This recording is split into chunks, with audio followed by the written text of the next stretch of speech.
Hello, everybody, and welcome back to the podcast.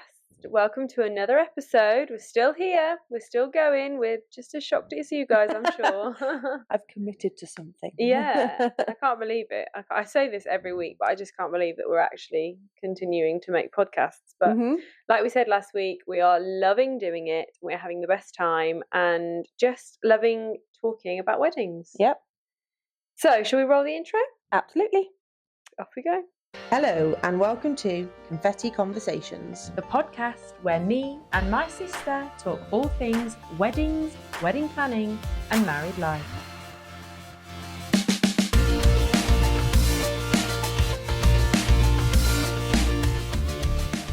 Okay, here we go. Our 8th podcast. So 8 weeks of podcasting. Yep. We've done very well. We're enjoying it. Mm-hmm. And we are still going in on the sort of wedding planning. You've already done this kind of thing before. You're past this point in your wedding planning process. Yeah. But it's a very crucial part of wedding planning. So today we are talking about how to find or how to decide on your wedding colour scheme or colour palette, whatever you would like to call it. Yeah. So a colour palette, a colour scheme can really inform the feel of the wedding. Yes. And it really can sort of help to create what you want out of your wedding. Yeah. I think for me, I was getting married in spring and I wanted that feeling of spring colours, soft colours, no sort of harsh dark colours, because it just didn't fit the time of year I was getting married / not what I wanted. Yeah. And I went for sage green, peach, gold, and a bit of white. Yep. That's sort of what my colour scheme was. Yep. And it worked really well. The colours worked really well together. Peach was a non-negotiable. Mm-hmm. Non-negotiable.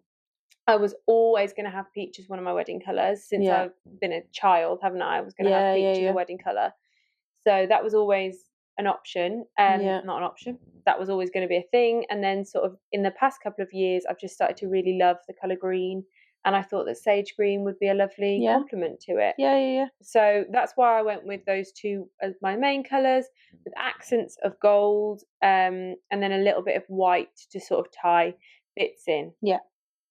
But I also had a lot of like natural materials like wood, glass, things like that were sort of are used throughout it. But I feel like that's more theming.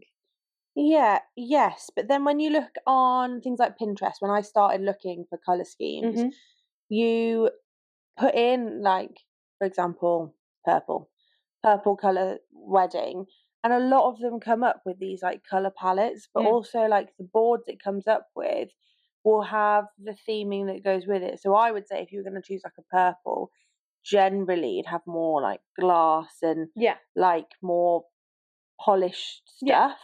Whereas if you were going to look towards a rust or a terracotta, you'd probably find you get a lot more of the natural stuff. Yeah. I think when you're doing your initial research, theming and colour palettes go hand in hand. Yeah, absolutely. We are doing theming and colour palettes in 2 separate episodes because there's so much to talk about on each of them that we want to give them both their time. Yeah. So I think a colour palette informs a theme informs a colour palette. I think they are hand in hand completely. Yeah. And I agree with you that the sort of textures and the materials would come into theming for me. Yes. And the colour palette is purely sort of the colour. Yeah. I think people can be guilty of thinking of a colour palette as only as what colour the dress and the suits are going to be, or ties. Yeah. I think it's way more, and it's a really good way of tying things together. Oh, 100%. I think as well, when you look at colouring in maybe like 2010 to like 2015-ish, maybe earlier, but I don't really remember many weddings from before then. Yeah. everyone chose a colour, and it was the only colour they had. And they had that colour, all the flowers were that colour, maybe with a bit of white. Yeah. The table runner was that colour. The ties were that colour. Yeah. And it was just one. Whereas now, I think colouring, it is a palette, like you say. Yeah. I just remember lots of weddings back then being purple. Well, this all comes, this is all sort of within the research, but you're so right. It was very much that there was a colour, and then you would match everything. So you'd, for example, if you chose your bridesmaids' dresses, you would get the colour swatch of the bridesmaids' dresses, and everything would match to that. Yeah. It now is a lot more tonal. Yes. So if you have a colour, for example, if you choose pink is not necessarily, you can do dusky pink, baby pink, rose. But then people throw in a bit of hot pink in that, and I love it. Exactly. But this is the thing, is that now it seems to be more the thing that you go for tones. So it's not like, for example, I chose sage green and peach, but I also had olive green. I had lots of different greens. It wasn't, none of the greens necessarily matched. Like, not all the bridesmaids' dresses matched. No. Some were more on the sort of minty side. Yeah, mine was, and then others were much more olivey, weren't they? Yeah, and in the end, that worked perfectly, and I knew that was going to work because that's how I'd seen it in my head and how I'd pictured it all together. But it was a worry to begin with whether all how those it was going to work. Tones would go together. But it is a lot more tonal now. It's not just pick a colour and go with that. It's a tone. Yeah. And you sort of move with that. I think as well, it used to be that you chose a colour and then you chose a dress that was in that colour for the bridesmaids, and everyone had to like it or lump it and wear that dress. Yeah. Whereas now, people are more conscious of how people feel in their dresses. Yeah. So I would never say, and you never said, well, no, you all have to wear this one. Yeah. If people feel confident in the same one, great. If you all want different ones, as long as they're in your palette and they work in your theming, it works. That's exactly what I did. Is I picked a load of dresses that worked from my colour palette and the sort of feeling that I wanted from my bridesmaids' dresses, and then I gave everyone a choice. Yeah. So it was curated. Like, I'd curated this group of dresses that I wanted. Yeah. And then I gave everyone a choice out of that group as to what would work. And then I remember, this is going to all be in bridesmaids' dresses, but because we're talking about colours, I remember thinking, oh my goodness, I don't know if all these colours are going to go together and whether it's going to look right. And so I had to make a picture, because I got a picture of each of the bridesmaids in their dresses. I had to make a picture of everybody side by side to confirm to myself that it would look good. Work. Yeah. And that was all the tones that I was worried about, whether the tones would work. But it did in the end. Mm-hmm. So, how to pick your colour palette. Mm-hmm. This research I've done is from The Knot. Mm-hmm. Again, we used this last week. It's a blog, essentially, for weddings. It's one of those. So it's really good and got some really good articles on it. Okay. So this is from The Knot. So with the colour palette, you'll want to tackle this early on. Mm-hmm.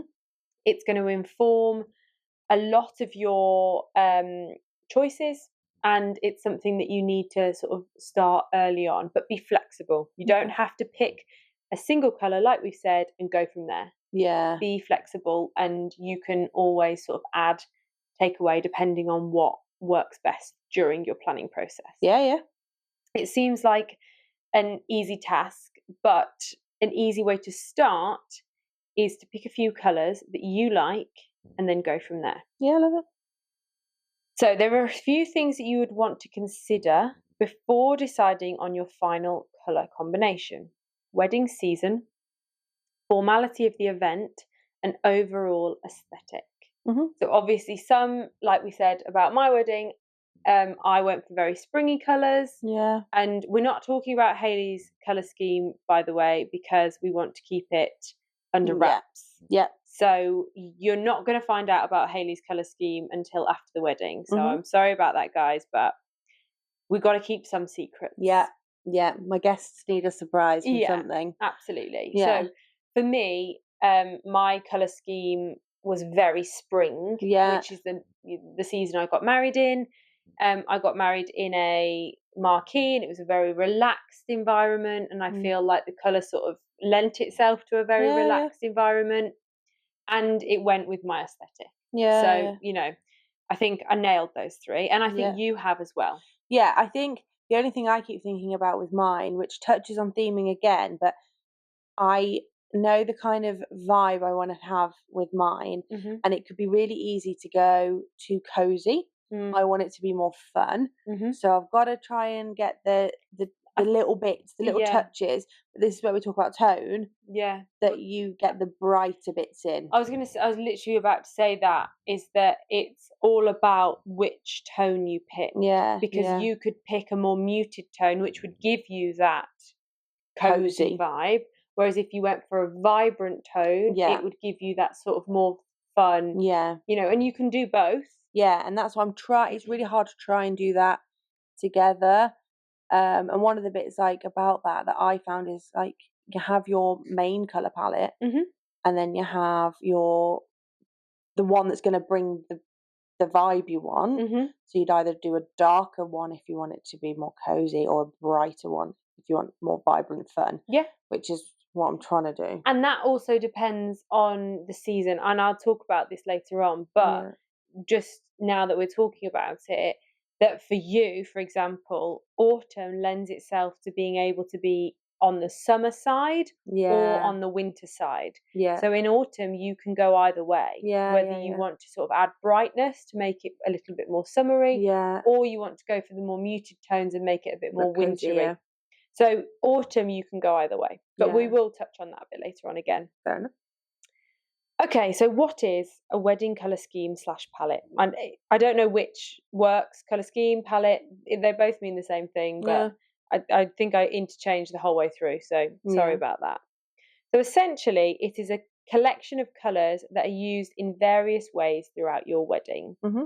They tie everything together, like you said. Yeah. So like your stationery, your floral arrangements, table linen, attire, cake design, and sometimes even signature cocktails and favours. I thought it was quite cool, a signature cocktail in your colour scheme. They kind of are. Yeah. Yeah, to be fair, yours are, I didn't have signature cocktails, but if we can afford to do them. Yeah. We want to, but actually they kind of would be in the colour scheme. Yeah, they would. That is good. That is cool. But that wasn't on purpose. No. A carefully chosen colour scheme is essential when it comes to creating a cohesive wedding theme. Okay.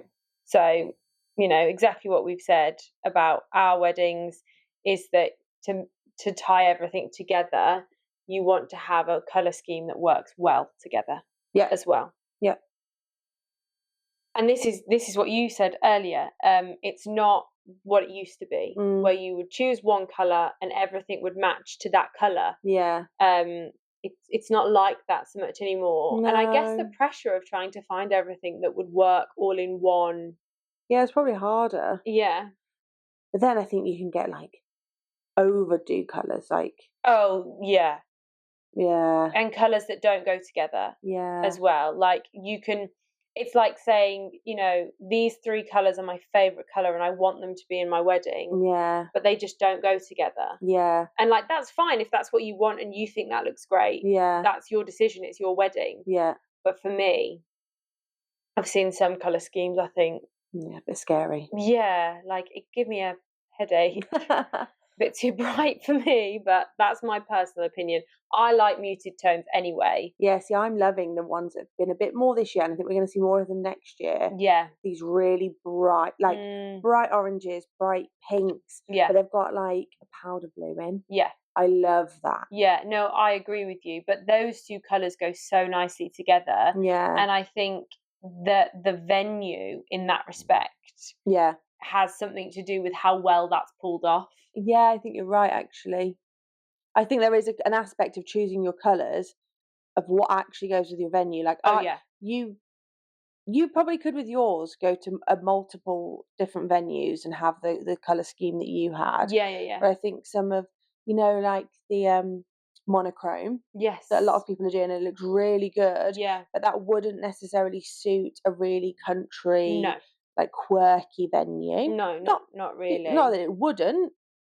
But I feel like you're better off going into those like muted tones, like you said. Yeah. I think your venue definitely will inform your choice of, you know, colour scheme. I think it does make a difference as to what sort of looks best. Yeah, for sure. I guess. So you can use your colour scheme as a guide. Mm-hmm. So like how you would sort of use it to sort of guide you on where your bridesmaids' dresses would come in, what your table decorations look like, what your flower arrangements look like, all that kind of stuff. That would be sort of how you would use them as a guide.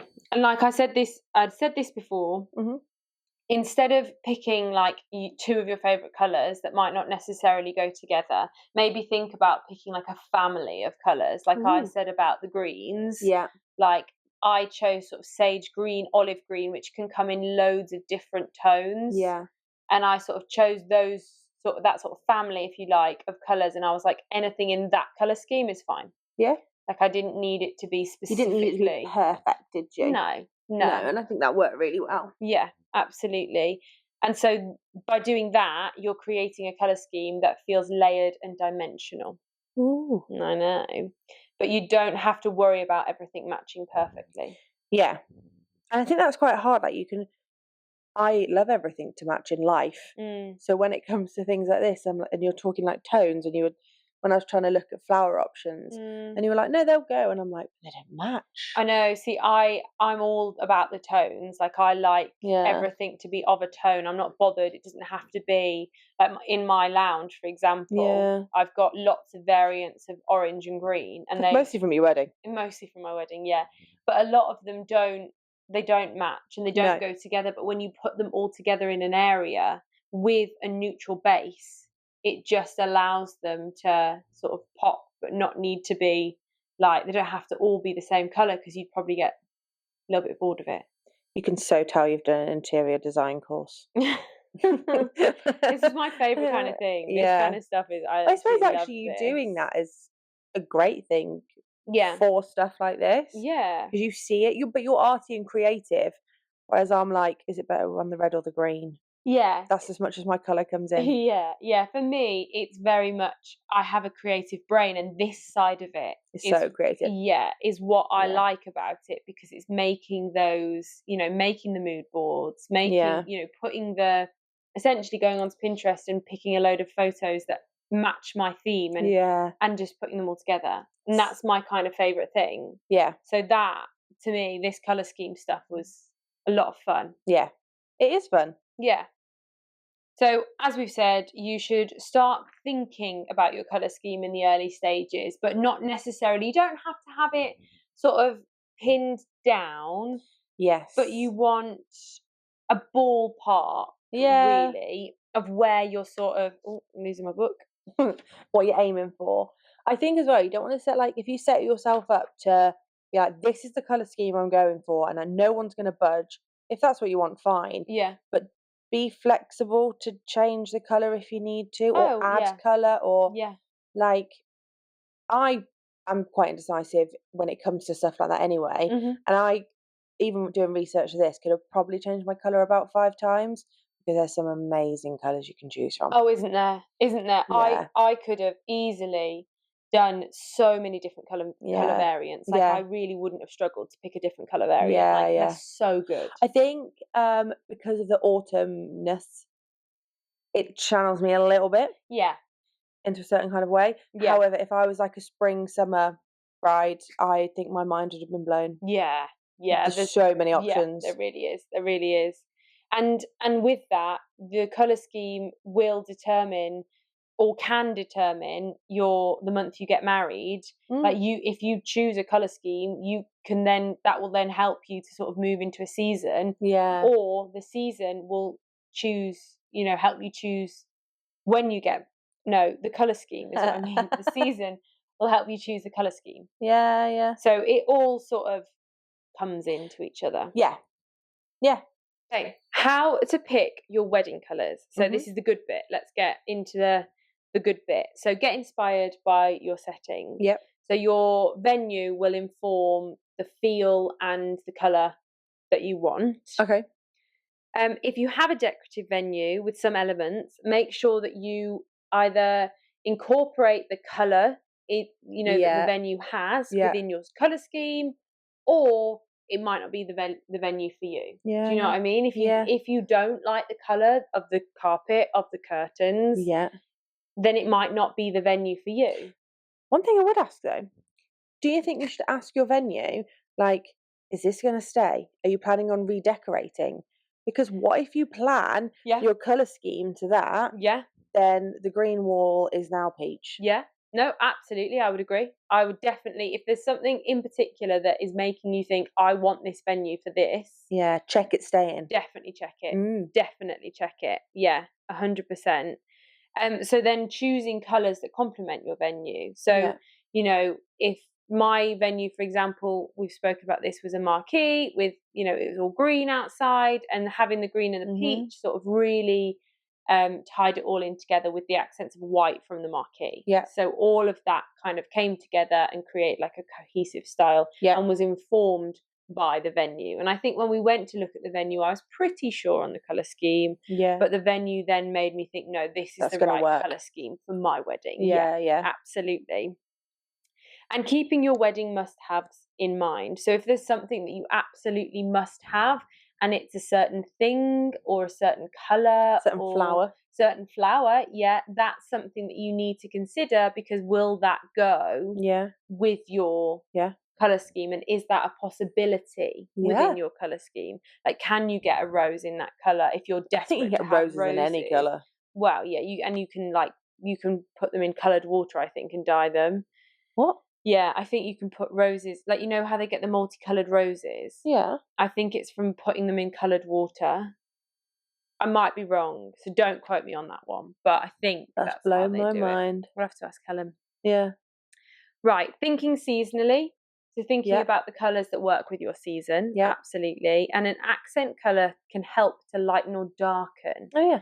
So if, for example, you've got a darker colour scheme that you then want to lighten a little bit, then having a lighter version of maybe one of your colours will just help to sort of bring the tone up a little bit. I love that. Yeah. So that's a really That's what I need to do. Yeah. So you could, for example, I'm not going to say your wedding colours, but we're going to have to learn how to beep things out if we accidentally say something. Oh yeah, I'll have to learn that one. That was quite fun. But yeah, for example, with your, I can't tell which would be like your accent colour, but the colour that I mean, you could have that in a much sort of cooler colour, if you like. Yeah. And that would sort of help to sort of tone things down. But then when you're saying you want it to be bright and vibrant. Yeah, no, I'm going for that version. Yeah, so you want to then use a more vibrant version within the muted tones.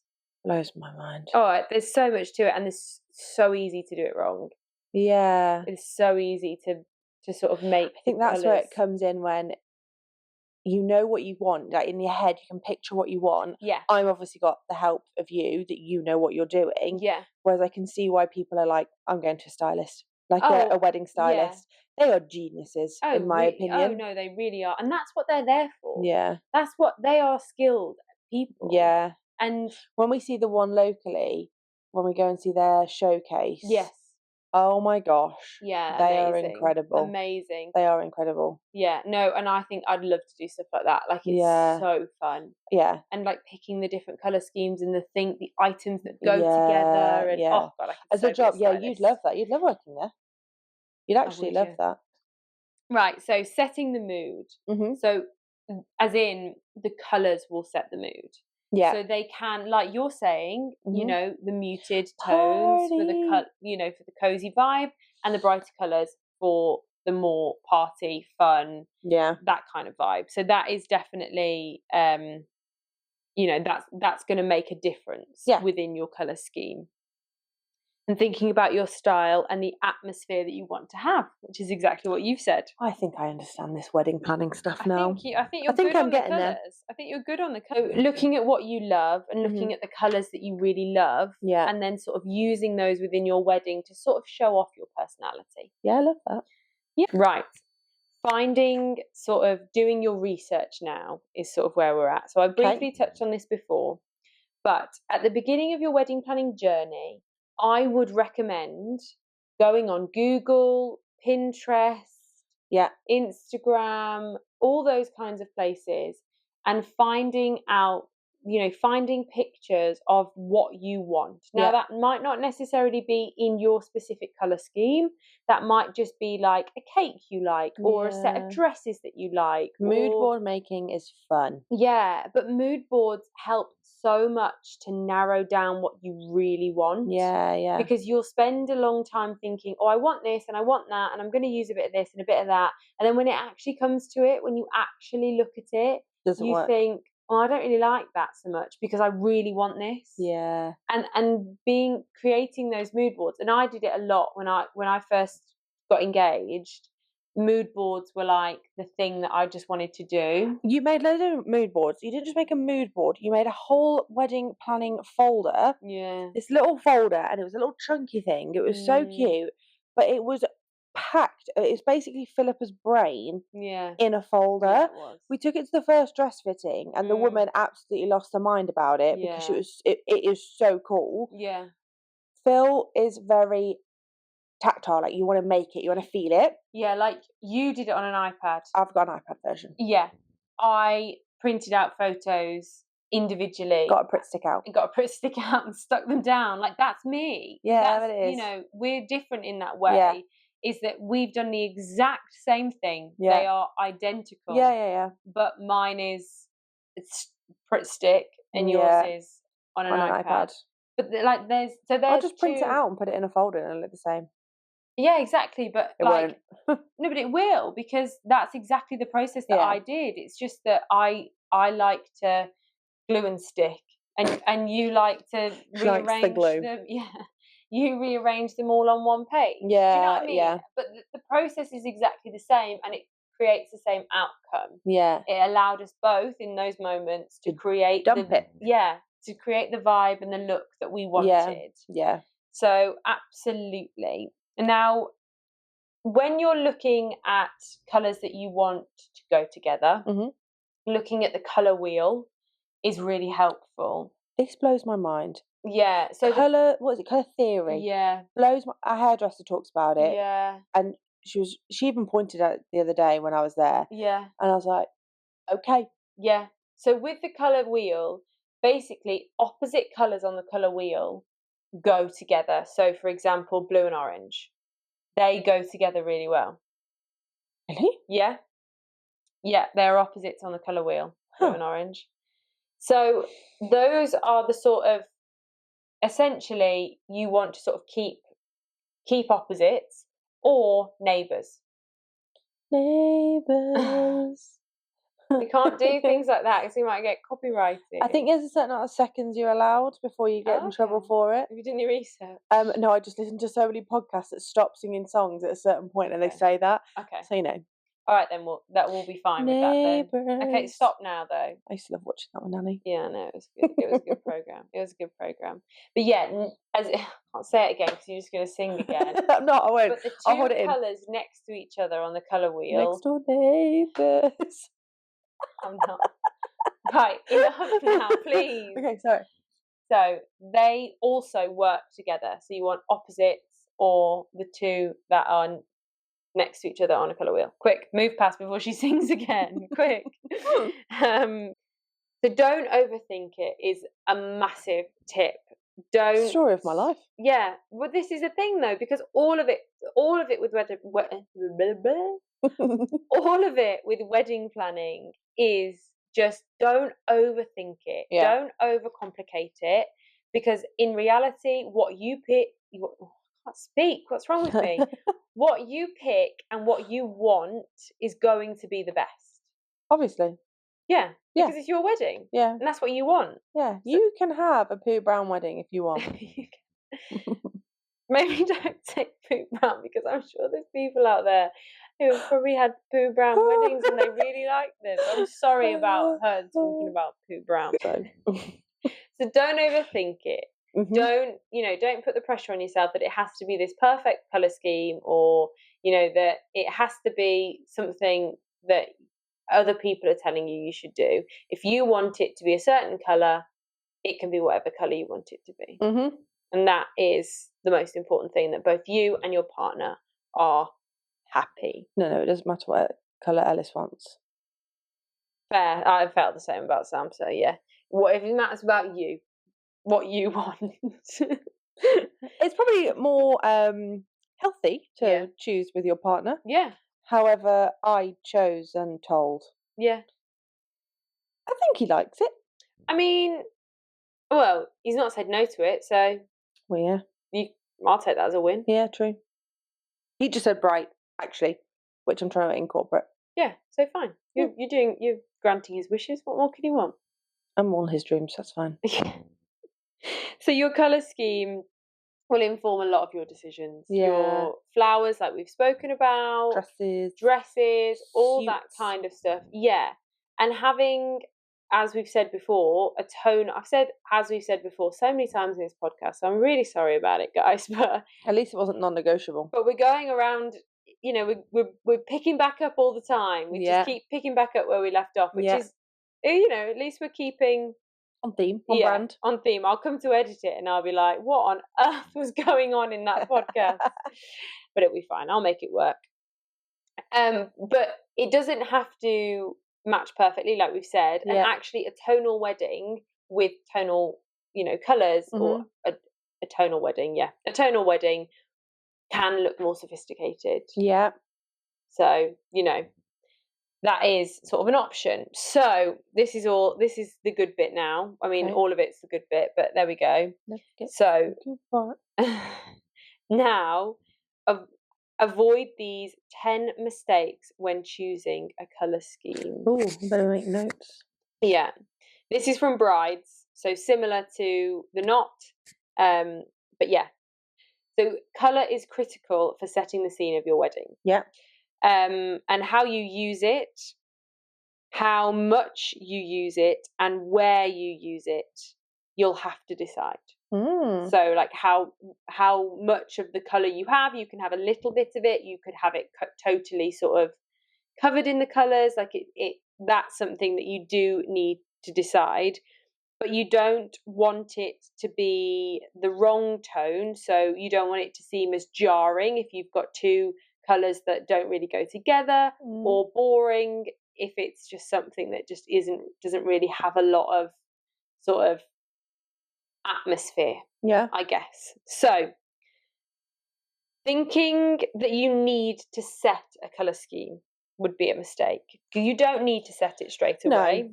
What you do need to do is at some point make a decision, because your vendors and your suppliers will start asking for, the things that they need. Like, and your colour scheme may inform that. So you do need to make a decision on that.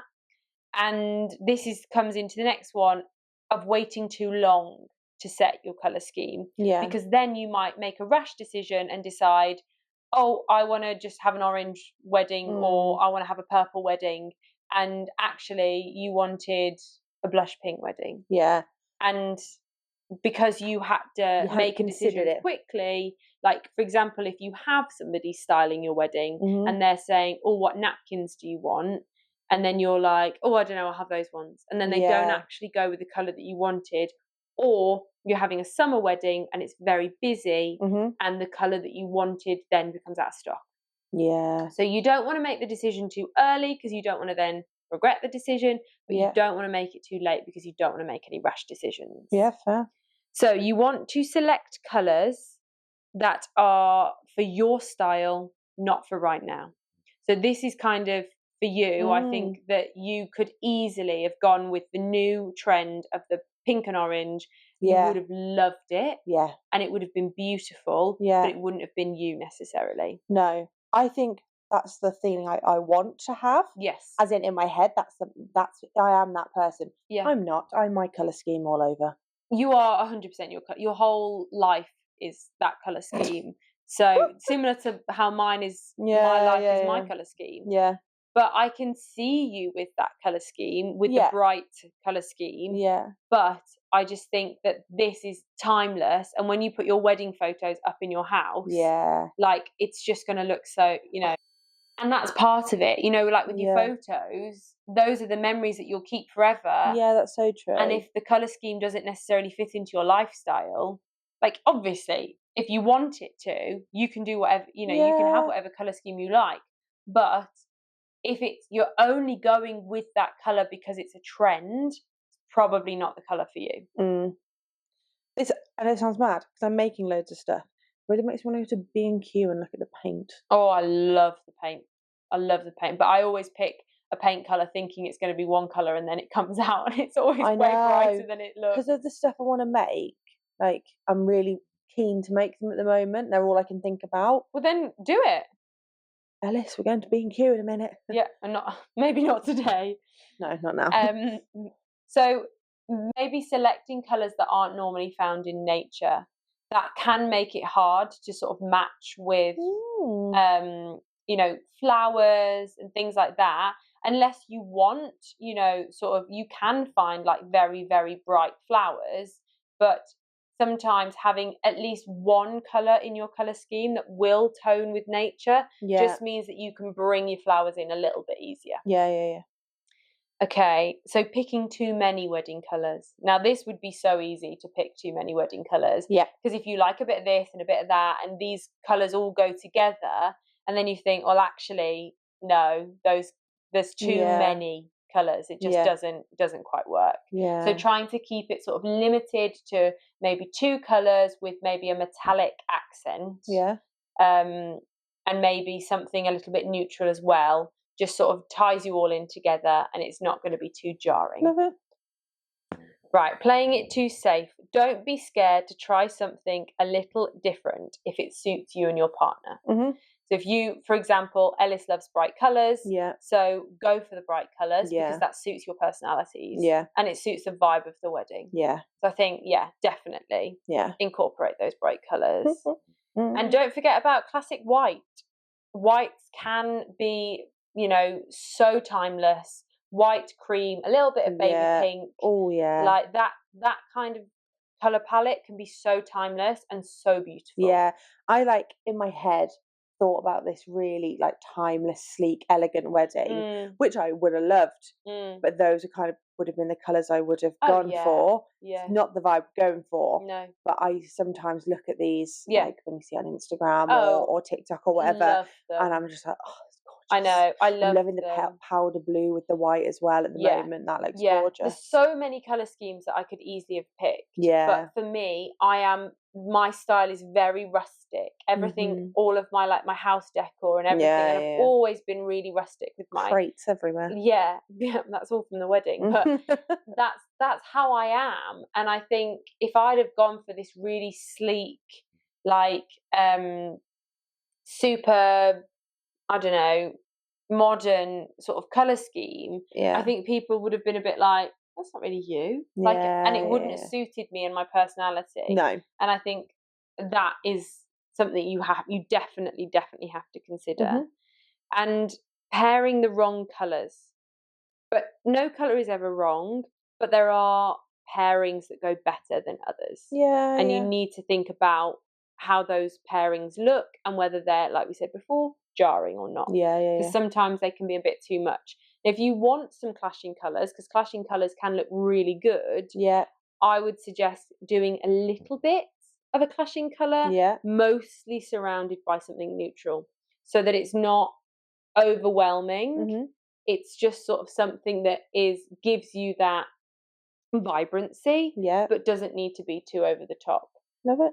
Or do everything sort of quite bright and quite open. But that's sort of what I would sort of go with. Okay, and don't neglect your wedding venue's colours. So if they've got, bright curtains, make sure that works with your colour scheme. Yeah. And make sure you get help from your photographer, because they know how the lighting works, what the theming's going to look like. They can help with so much of that. Yeah, I think it helps that I've seen my photographer and videographer do stuff at the venue. Yes. We're getting married at. Yes.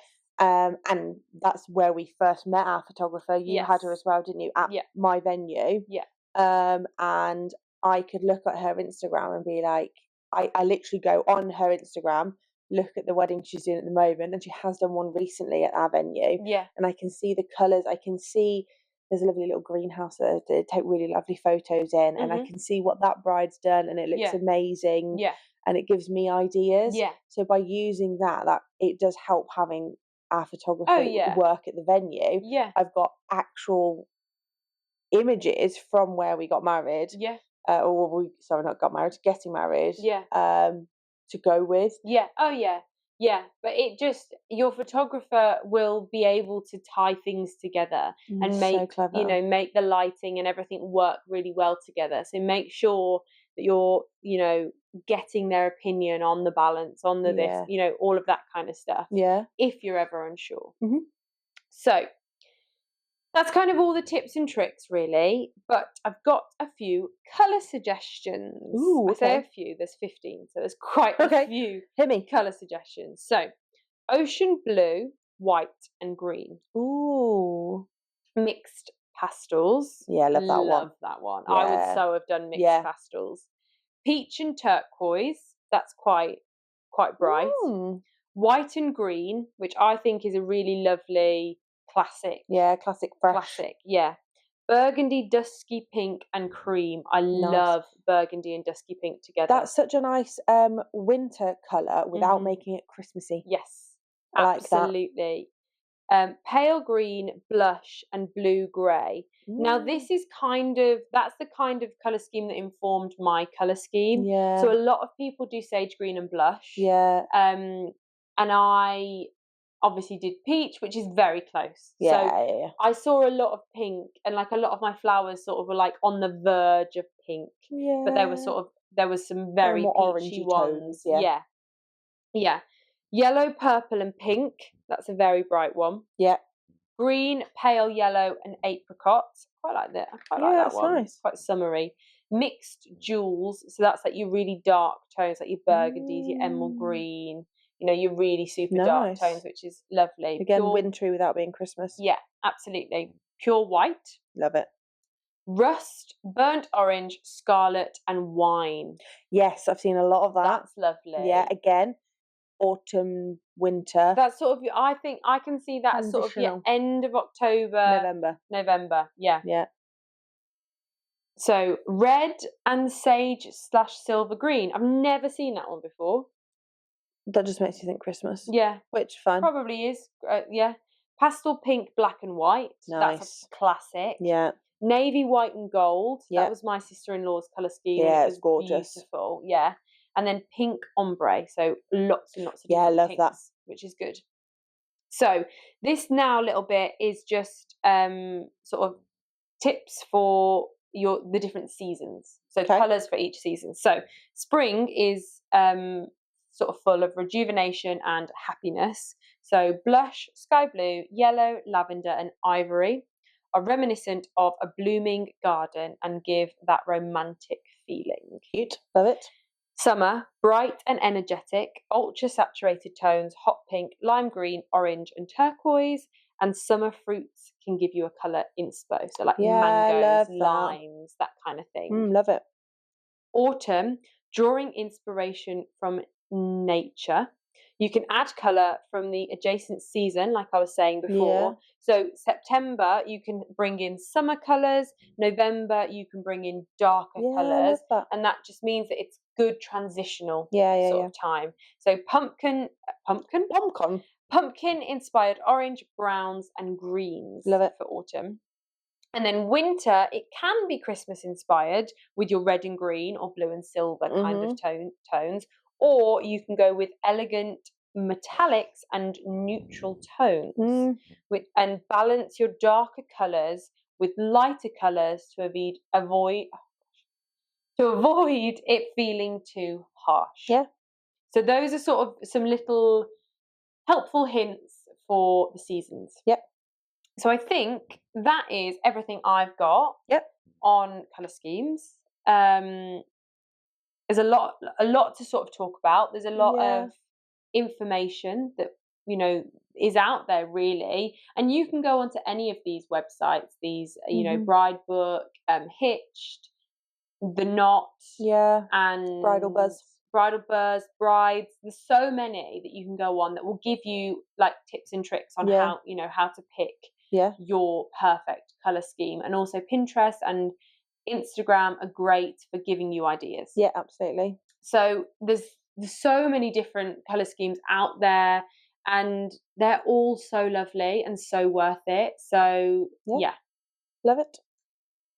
So I think that's the end. Yeah. Have you got anything else you'd like to add? Oh wait, I have my confetti confession. I'm excited. Okay. Hello everybody. As you can probably tell, we're in different outfits. And the reason for that is I forgot to press record on my confetti confession. I forgot to press record on my confetti confession. So we're doing it again. So we're going to have to do that little bit again. So sorry about that. But let's go into it, I guess. Yeah, I can't remember it because it was the other day. So. Oh, can you not? Oh no, I can. But okay. Okay. So my confetti confession is kind of a regret, I would say. So I wanted disposable cameras for the wedding, and when I looked into it, they ended up being really expensive. Like, I thought disposable cameras like are a couple of pounds. I swear they used to be. Yeah, but they're now like £10 or over. I think this is a wedding trend. Put wedding on it. Could be, but even like just the bog standard yellow Kodak ones that aren't even pretty. They're functional, but not exactly pretty. Functional. But they are like over a tenner. That's ridiculous. So for the 9 tables plus any extras, it was looking like it was going to cost me about 120 quid. And then you got to pay to get them developed, surely. Yeah, absolutely. So I was like, that feels like a really expensive thing to do. So I started hunting for other options, and I found an app called POV. And essentially what it is you scan a QR code, and then you can take 25 photos. So everybody who scans it can take 25 photos. Right. And it, in theory, is brilliant because you get 25 photos from everybody. Yeah. But you have to have good signal. And I learnt that the hard way. Oh, yeah, I remember. Okay. Because Ellis is the only person who did it. Of course he was. But obviously I never told anybody, and I just put QR codes on everybody's table, at the bar, at different like stations. Yeah. And I just assumed that people would go, oh, what's that QR code? And just scan it. I really should have got somebody who was like the dedicated POV person. Yeah. And then they could literally do it all. Yeah, go around and be like, oh no, can you scan this and like do your photos? It'll be really fun. Yeah. So if you're using POV, I definitely would have somebody who explains it to people, because I forgot about it. Yeah. I completely forgot about it. It was like my priority. You were doing it. How much was it? £50. So it's expensive though. Yeah, it's a lot cheaper. I mean, I spent for something that someone hasn't used. Yeah, I spent £50 and got nothing out. But never mind. The thought was there, and I thought I was doing the right thing. But in hindsight, I wish I'd have just got disposable cameras. Yeah. Noted. Yeah. Trust me. Save for them if you can. Yeah. I think that's going to be a good move. Yeah. So that's my confetti confession. A bit of a regret for you guys, but I hope it gives you a bit of a sort of, I don't know, a spur for bringing your own in. Yeah. Send us your own, because this is a sort of thing, it doesn't have to be positive, doesn't have to be negative. Yeah. It can just be something that you've noticed that you think people would find interesting or funny, or, from you planning your wedding, or even if you're a bridesmaid at someone's wedding. Yeah. Or a supplier. Yeah. That's a good point. But they'll have loads. Oh, yeah, absolutely. I bet suppliers get some serious horror stories, don't they? Yeah. But I think that's probably it for this one. Yeah. So I think, that was colour palettes. Sorry about the outfit change. You'll then see us in this outfit for the next one, because we're just about to record the next podcast. So, yeah, all a bit annoying for me because I forgot to press record. But never mind, we've done it now. So, yeah, I think for now, This was Confetti Conversations. I'm Philippa. I'm Hayley. And we'll see you in the next one. Bye. Bye.